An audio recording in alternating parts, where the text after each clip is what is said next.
The longer you stay not knowing is the longer you stay not growing.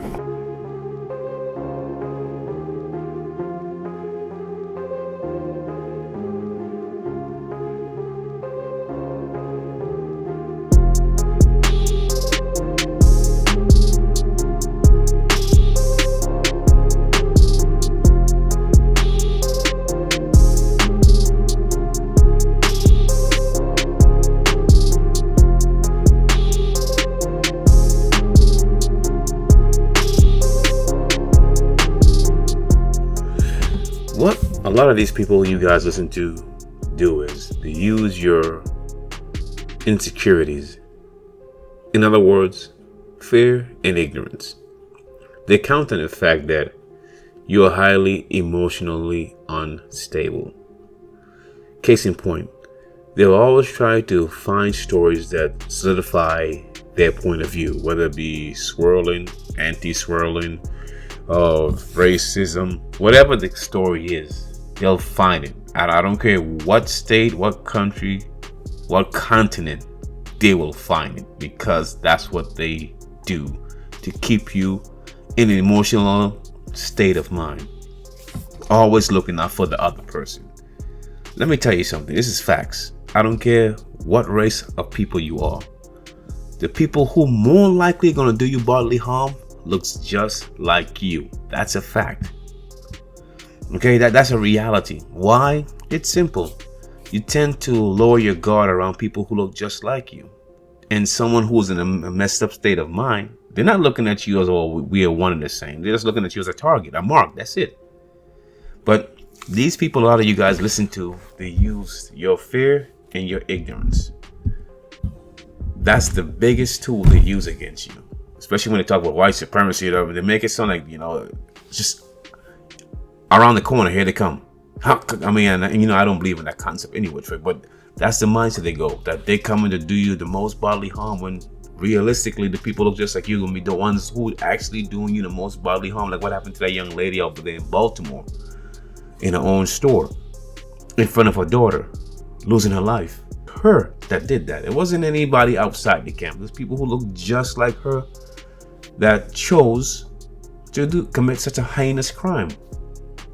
But these people, like I said, they use fear and ignorance. Those two combinations right there is what they use to keep your mind focused on them and not focus on the bigger picture. Listen, if you're worrying about racism, you're not gonna get everyone to like you. If you live in this life for people to like you, you're living your life wrong.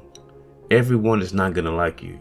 I mean, if you think I'm kidding, you can conduct your own experiment. You can go to work one day and, smile all the time. Somebody at your job is gonna hate you because you're always smiling.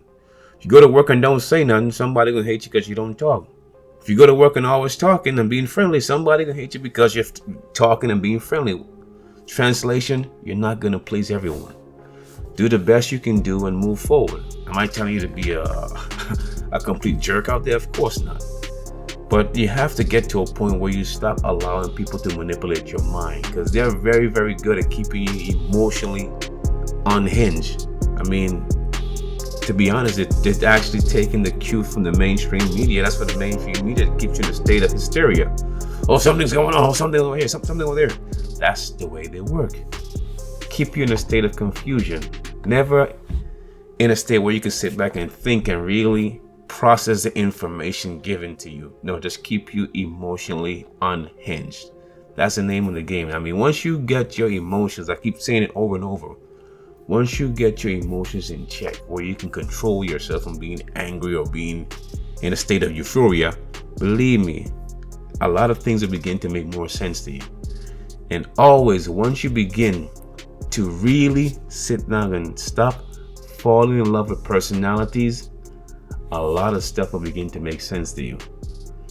But as long as you're in love with these different personalities out there, whoever they might be, it could be the mainstream media, it could be whoever, these YouTube personalities, whoever, as long as you still in an emotional state connected, once again, emotionally connected to this individual. You don't even know these people most of the time, but you just love the personality they portray on the internet, as if you forget that when they turn these cameras off, they're regular people with regular faults, regular vices.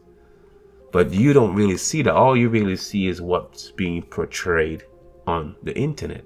It's just like your movie stars or whoever else you might, singers or whatever you might fall in love with because of what you see. You have to really be realistic with yourself. I mean, all these people talk a good talk. I'm going to give you an example. Umar Johnson. He talks so much stuff about the Europeans. And out of his own mouth, he said that he got in trouble because the European lawyer he used didn't give him the information. Wait a minute.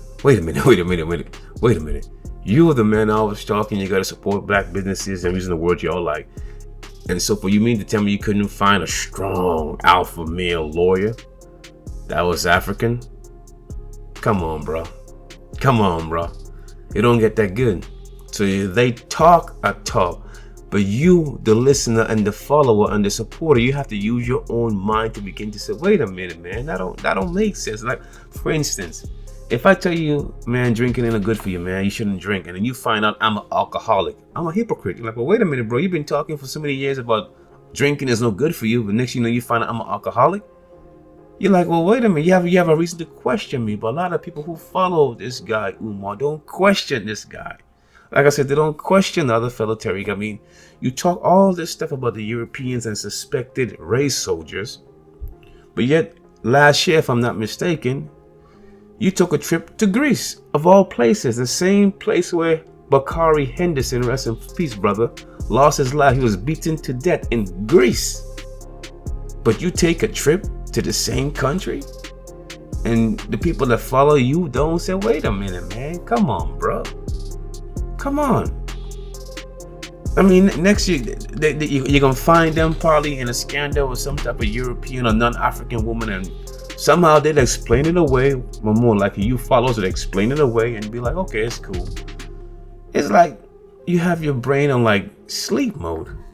But then again, I know what it is. It's based on emotions. You're attached emotionally, and they keep you in a state of ignorance and fear. So you believe somehow that you need them to be informed. I'm not picking on them. I also want to make that perfectly clear. I'm not picking on anybody. I'm just using them as examples. I mean, I can even use the lady Cynthia.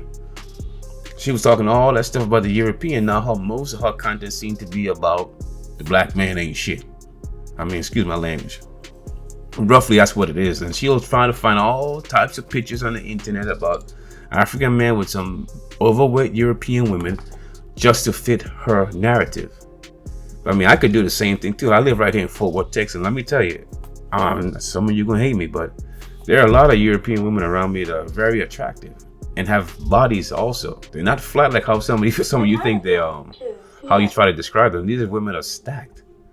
Like, whoa, what's going on in Texas? Okay, I mean, I can go around my camera and just take pictures if I want to look like a damn portrait, but I won't do it. I mean, we all could show what we want to show if we want to push a narrative. Me personally, I just want people to think for themselves and stop being so easily manipulated by these people, because really and truly they're good. But once you train your mind, like I said in the video many years I did, once you train your mind, you'll see it right off the bat. Once you train your eyes, you can see it. Once you train your ears, you will hear it.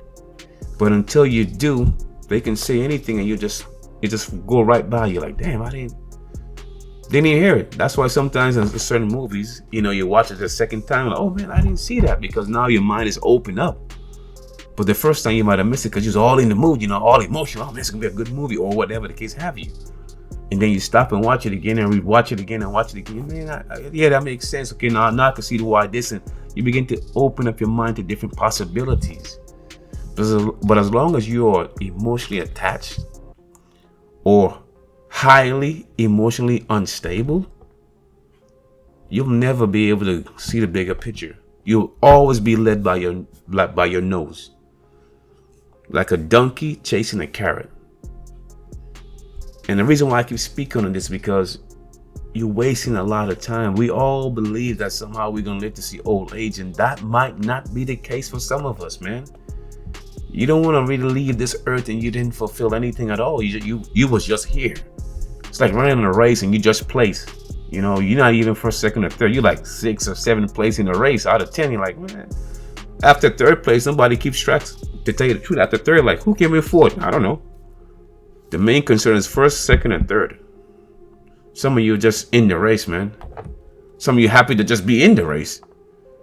I mean, at some point, man, you really got to get serious. Time is, as they say, doesn't wait for anyone.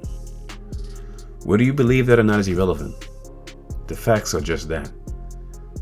Get control of your emotions.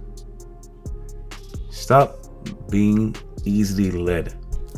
Focus on what you can do and what you can change. And as always, the longer you stay not knowing is the longer you stay not growing.